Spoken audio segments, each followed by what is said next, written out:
NEP-नि बाथ्रा बुंनो थाङोब्ला जोंनि भारतनि गाहाय मन्थ्रि जोंनि भारतनि नखर मन्थ्रि बिथांमोना बुंदों जे हिन्दी रावजोंनो गावनि बिमानि रावजोंनो मेडिकेल फरायनो हानाय इन्जिनियार फरायनो हानाय बाथ्रा बुंदों। जोंनि आसाम सरकारा मा खालामना दोन दायो जे असमिया बिजोंनि फरायसालि बर' बिजोंनि फरायसालि बिमानि रावनि फरायसालिखौ फोजोबस्रांनानै बेवहाय इंराजि बिजोंनि गायसननो थाखाय बिथांमोना माने होंगो दोंगो जादों। बे जोंनि थाखाय दुखु गोनां बाथ्रा होननानै अब्ला जोंनि सिनायथिया बोरै थागोन? बे जोंनि गिदिर सोंलु। जोंनि सिनायथिया बोरै थागोन? जोंनि माहारि बादा बोरै थागोन? जोंनि बिजोङाव फरायसाफ्रा फरायनाय नङा बेखौ जों नुहुरदों। नैबे उदालगुरि जिल्ला बर' फरायसा आफादनि गाहाय मावख' बेवहाय जोङो ज' जादों आरो बेवहाय दङ जोंहा मिरु बर' थुनलाइ आफादनि नेहाथारि, जोंनि जिल्ला बर' फरायसा आफादनि मानिजाथाव गाहाय नेहाथारि लेङाइ आफादगिरि बिथांमोन आरो लोगोसे जोंनि उदालगुरि जिल्ला बर' थुनलाइ आफादनि मानिजाथाव आफादगिरि आरो लोगोसे बेरगाव जिल्ला बर' थुनलाइ आफादनि मानिजाथाव आफादगिरि बिथां दङ। जोंनि उदालगुरि जिल्ला बर' गुदि फोरोंगिरि आफादनि मानिजाथाव आफादगिरि नेहाथारि आरो लोगोसे जोंनि मोनसे समनि बर' थुनलाइ आफादनि गोख्रों मावथि जोंनि आदा गजेन बर' बिथां दङ।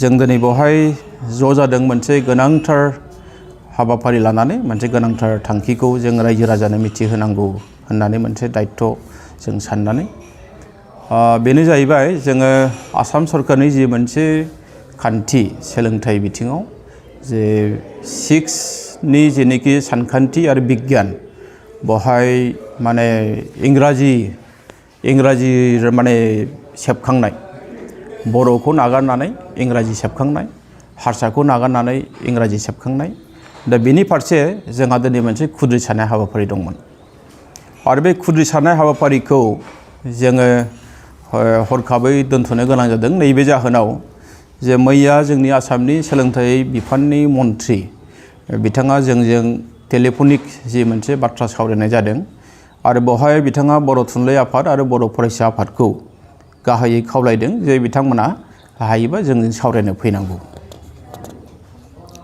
आरो बे सावरायनो बिथांनि जि खावलायनाय बेवहाय जों बुंदोंमोन जे जोङो बिथांनि खावलायनायखौ जों मोजां मोनदों, नाथाय जोंनो मोनसे हांख्रायलाइ जों मोननांगोन आरो बे हांख्रायलाइखौ मोनोब्लासो जोङो जोंनि जि मोनसे खुद्रिसारनाय हाबाफारि बेखौ दोनथ'यैनि बाथ्राखौ जोङो साननो हागोन। दा बे मथेनो बिथाङा जोंनो गांसे नैबे लाइजामखौ हरदों बिथाङा आरो बे लाइजामखौ बिथा खालामनानै जोङो दिनैनि जि मोनसे गोनांथार खुद्रिसारनाय हाबाफारि बेखौ जोङो दोनथ'दों। जों बेखौ दोनथ'दोंसो, जोङो सावरायनायाव जुदि मोजां फिथाइ थायाबा बे सोमावसारनायखौ बा जि मोनसे खुद्रिसारनाय हाबाफारि बेखौ जों लाफिनगोन।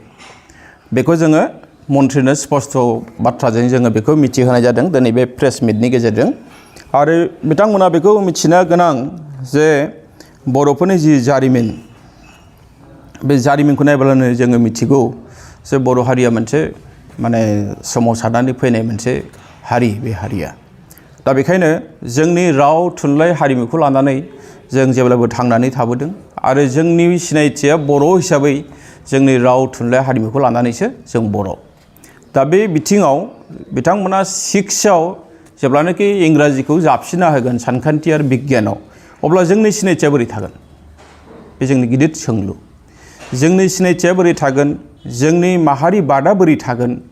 जोंनि बिजोङाव फरायसाफ्रा फरायनाय नङा बेखौ जों नुहुरदों आरो मोनसे गिदिर जेंनाया जाहैबाय मा, बेखौ जुदि इंराजि खालामारोब्ला सानखान्थि आरो बिगियानखौ, अब्ला मात्र ससियेल साइन्स आरो बर'आव थाहैबाय, गासैबो आयदायानो इंराजि जाबाय। अब्ला बेवहाय जोंनि बिमा बिफाया सानगोन जे बर' बिजोंनि फरायसालियाव हरस्लायस्लाय जोङो इंराजि बिजोंनि फरायसालियाव हरनोसै प्राइभेट स्कुलफ्राव, बे मोनसे साननाया फैनो हागौ बेखौ जों नुहुरदों आरो बेजों लोगोसे जोंहा गिदिर मोनसे जेंनाया जागोन मा, जे जोंनि फरायसालिफ्रा थानाय नङा, थैलांगोन। फरायसालिया थानाय नङा, फरायसालिया थाया जानाय लोगो लोगो जोंनि फोरोंगिरिफ्रा थानाय नङा, जोंनि बर'फोरनि देरसिन जि मोनसे दारिमिन इन्डास्ट्रि साख्रि मोननायनि बियो गैया जालांगोन। बेखायनो सरकारनि जि मोनसे गिदिर खैसारि बेखौ जोङो नुनानै जों गोरलै लानो हायाखै आरो बेखायनो जोङो सरकारनि हेंथायै सोमावसारनाय हाबाफारिखौ लादोंमोन। नाथाय जों दिनै बे समाव जों गोजोनथ'दों जे सरकारा दि जोंखौ लेंहरदों सावरायनायाव बेवहाय बर' थुनलाइ आफाद बर' फरायसा आफादा बाहागो लागोन। जों बाहागो लाया होननानै बुङा, जों सावरायगोन आरो सावरायनायनि गेजेरजों फिथाइया मा थायो बेखौ जों नेगोन। फिथाइया जुदि मोजां नङाब्ला जों लोगो लोगो सोमावसारगोन। आसाम सरकारा बेनि थाखाय साखाफारा जाखानांगोन आरो जोंनि बर' रायजो राजायाथ' साखाफाराखा जे जुदि जों जेखौ नागिरदों, जों जेखौ मोजां मोनाखै बेखौ जुदि जाबसिनना होयोब्ला जों खिन्थु सोमावसारनायनिफ्राय जों फावसयनाय नङा। बे मेसेजखौ आं दिनै क्लियारलि बर' थुनलाइ आफादनि जानानै दिनै होनाय जाबाय। बर' फरायसा आफादनि जोंहा दैदेनगिरि बिथांमोनाबो दङ। जों बे प्रेस मिटनि गेजेरजों आसाम सरकारनो स्पष्ट जोङो मिथिहोदों आरो जोंनि बर' रायजो राजाखौबो जों दिनै खावलायगोन जे दिनैनि हाबाफारिखौ मानो हरखाबै दोनथ'नो गोनां जाखो सोरबा सोंनो हागौ।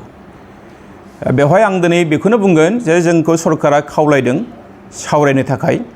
मोजां जायो गाज्रि जायो जों सावरायगोन, नाथाय जोंनि फारसे खुनु मोनसे गोरोन्थि साननो नाङा। बर' थुनलाइ आफाद, बर' फरायसा आफाद, जोंनि माखासे माहारि आफादफोर दङ, लोब्बा आफादफोर दङ, बिसोरनि सायाव खुनु मोनसे गोरोन्थि साननो नाङा जोंखौ।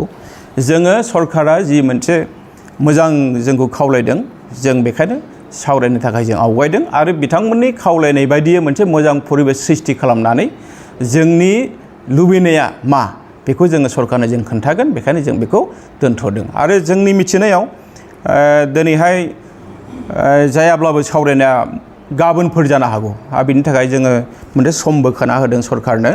जोङो मिजिंथिदों जे सरकारा जोंखौ गावनि राव थुनलाइ हारिमुखौ नागारनो थाखाय बाध्य खालामनाय नङा। सरकारा जोंनो दिनैनि दिनाव NEP-नि बाथ्रा बुंनो थाङोब्ला जोंनि भारतनि गाहाय मन्थ्रि, जोंनि भारतनि नखर मन्थ्रि बिथांमोना बुंदों जे हिन्दी रावजोंनो गावनि बिमानि रावजोंनो मेडिकेल फरायनो हानाय, इन्जिनियार फरायनो हानाय बाथ्रा बुंदों। नाथाय जोंना उल्था, जोंनि आसाम सरकारा मा खालामना दोन दायो जे असमिया बिजोंनि फरायसालि, बर' बिजोंनि फरायसालि, बिमानि रावनि फरायसालिखौ फोजोबस्रांनानै बेवहाय इंराजि बिजोंनि गायसननो थाखाय बिथांमोना माने होंगो दोंगो जादों। बे जोंनि थाखाय दुखु गोनां बाथ्रा होननानै जों दिनै बे प्रेस मिटनि गेजेरजों बुंनो नागिरदों।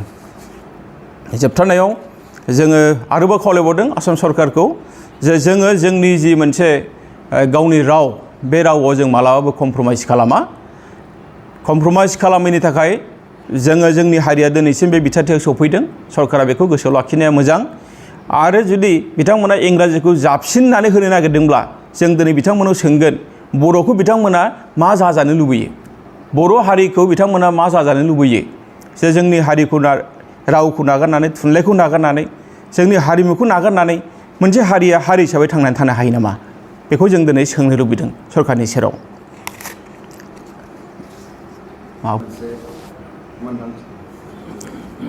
बिटिआर सरकार होननानै बुङोब्ला बिटिआर सरकारा मोनसे खुंथाय गोहोआथ' एसे आलदाब्लाबो नाथाय इडुकेसन पलिसिफ्रा, सोलोंथाइ बिखान्थिया बियो बिटिआर सरकारनि आखायाव थाया। बेखौ जों मोजाङै मिथिगौ, बयबो मिथिगौ। जोंहा बिसास दङ, जोंहा फोथायनाय दङ बिटिआर सरकारा बेवहाय आखाइ गैया। जि खामानिखौ मावदों आसाम सरकारनिफ्रायनो गासैखौबो मावनाय जादों आरो जोंनि जि मोनसे जेंना बिथांमोननो जों मिथिहोदों जे जाय खामानिखौ निश्चय बिटिआरआ पावार थानायमोनब्ला बिथांमोना मावगौमोन, नाथाय बे पावारा बिटिआरनि आखायाव गैया।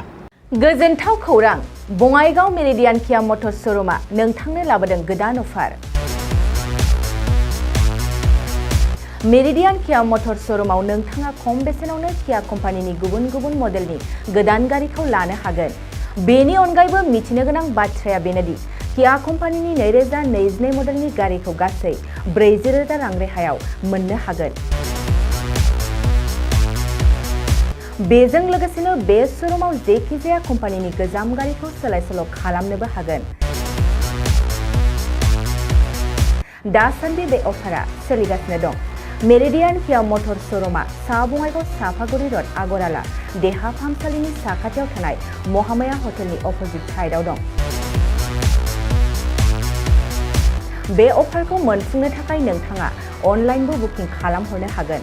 लोगोसेनो गोबां मिथिनो थाखाय थोंजोङै 7099003414 नङाब्ला 8822790662 जानबुं अनजिमायाव जगाजग खालामहरनो हागोन आरो बङाइगाव मेरिडियान किया मटर्स श'रुमाव थांनानैबो नायनो हागोन।